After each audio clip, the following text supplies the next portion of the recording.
Welcome folks, this is Wear and Tear, yet another YouTube outdoor and gear review channel. Today I want to talk about my newest knife acquisition, the Böker Plus CFM-A1. So a folding knife. Typically don't bring these to the woods, but well, as a backup knife, and sometimes if you do a light hike you might prefer a folding knife. So let's check out this blade. Let's see whether it is any good. So let me first read the knife lore to you. The manufacturer brings us a lot of stories about the knife to make us feel good, to make us want to purchase the knife. So let's read to the product description.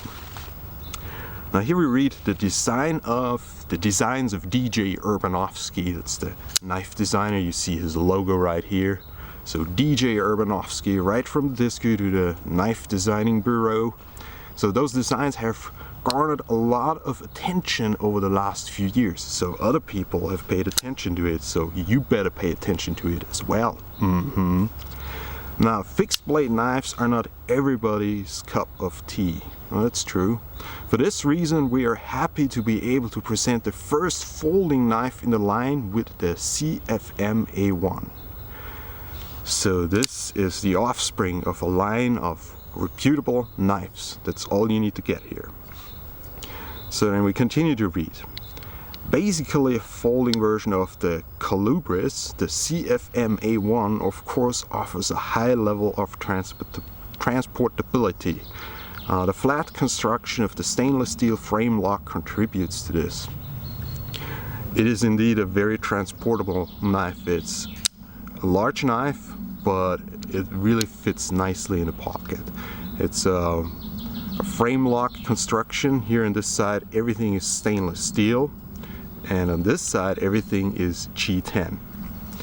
So I like this overall design. That's why I even bought the knife. I bought it used, by the way. I didn't pay the full price. So here we read, the patterns milled into the front G10 scale can also be found on the back in the stainless steel. So you have these patterns here. They look nice and add a little bit to the grip, and you also find them on the stainless steel side. That shows that the manufacturer actually, well, paid some attention to detail, and that's nice to know. Now then you have an LBS, that's a lock bar stabilizer.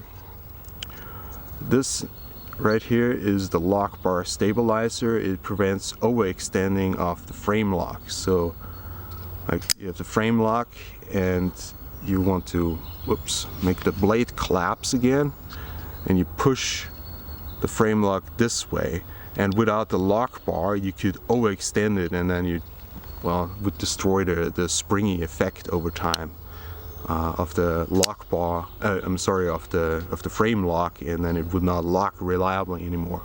So that's why they have this little screw here. That's again attention to detail, and you can throw in another word, lock bar stabilizer, which is part of the feature list, and the longer the feature list, the higher the probability that we buy it. So we continue to read. Ball bearing mounted blade made from Sandvik 14C28N steel. Yeah, ball bearing makes for a wonderful flipper, makes for a probably not as tough outdoor knife, because ball bearings are more susceptible, let's put it this way, to dirt. If you have dirt going in there, it has worse consequences than if you just have washers. Washers generally keep the dirt out in a better. And then also with the ball bearings, it seems that ball bearings don't hold up as well when it comes to lateral forces. And you should avoid lateral forces more or less with any knife, and especially with a folder, but ball bearings seem to do worse with lateral forces than just a washer type of folder. Now as for the steel, I'm not a steel expert, I'm just reading that, but the Sandvik steel seems to be a little bit better than the normal 44C steel that you have on many Chinese knives, and that is already a good steel in my opinion. But what I like about this one, I got this knife in a very dull condition, and I took my Victorinox knife sharpener, and a few minutes later I had it razor sharp again. And that's just beautiful. I like knives that are easy to sharpen. On top of it, it is said that the Sandvik steel somehow also holds the edge better than the normal 44C steel. Those are all stainless steels. I don't think there is that much of a difference, but I guess it's a little bit better steel, and that's an added bonus. So let's see how the ergonomics are of this knife. That's one of the most important things about any folder. As you see, it just is beautiful in my hand. I wear large gloves, so this knife is like it's made for me. It feels very safe. You will not fall into the blade by accident, even if you use it under a stressful situation or do hard use on the knife. Also, something that I want to mention is very interesting for me when you work on a construction site. How does the knife perform with gloves? Now here I have the Mechanics M-Pact gloves. Those are heavier work gloves that still offer good dexterity, but again, they're already made for protection and tough work. So you can still pull your folder and you can operate it. The Böker Plus feels very good in your hands with those gloves. Now with gloves like this, you lose the normal grip that you have on G10 handles, the fine checkering or whatever. It doesn't give you any more grip. So then it really depends on the overall shape of the knife. And the overall shape of this knife is wonderful when you work with large, heavy gloves like this. It feels 100% safe and secure in your hand, just as it does without gloves.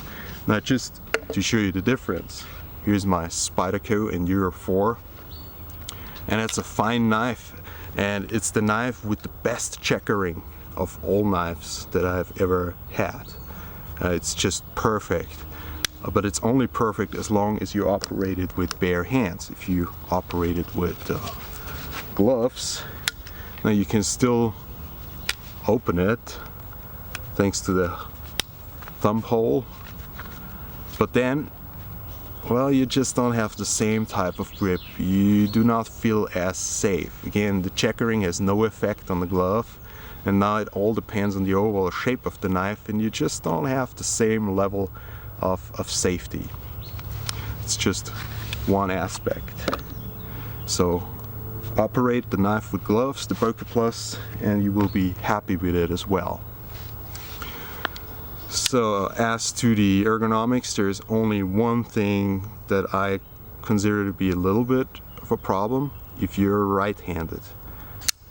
Here you have a hot spot, and you start feeling that hot spot after an extended period of time when you do your little crafts, your fine work, like your pointy tips or whatever, your traps to hurt yourself, I don't know. Anyways, you feel the hot spot right here, and this is the clip. So you could get rid of the clip, but I wouldn't do that.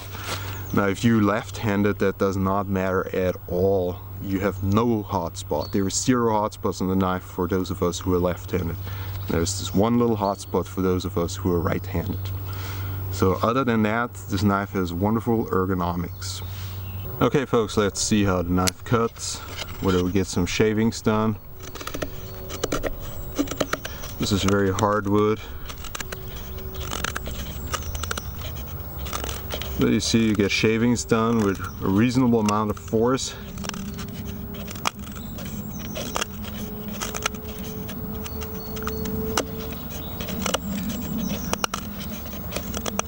The knife just eats into the wood like it's born to do that. It's enjoying itself. And I have to apply a little bit of force here, of course, because of the angle and everything. You see, get some shavings, no problem. Now let's compare it to a different knife, to my Spyderco in Euro 4.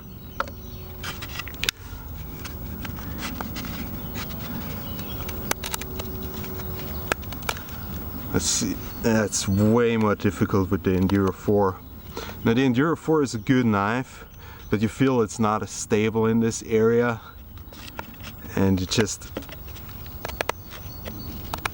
just have a harder time of sharpening the Enduro 4. I never get that razor sharp, especially not in the field. Like with the other knife, the Böker Plus, I get it razor sharp. I do field sharpening on it and it's razor sharp again. The steel is way easier to sharpen. The VG10 steel, in my opinion, and with my skill level, is difficult to sharpen. And you'll just see the difference here. It's a smaller blade, a little bit of small blade, not much shorter, but it just has a different grind and different overall shape. Let's do again the Böker Plus. Yeah, just feels way better. Is objectively more productive.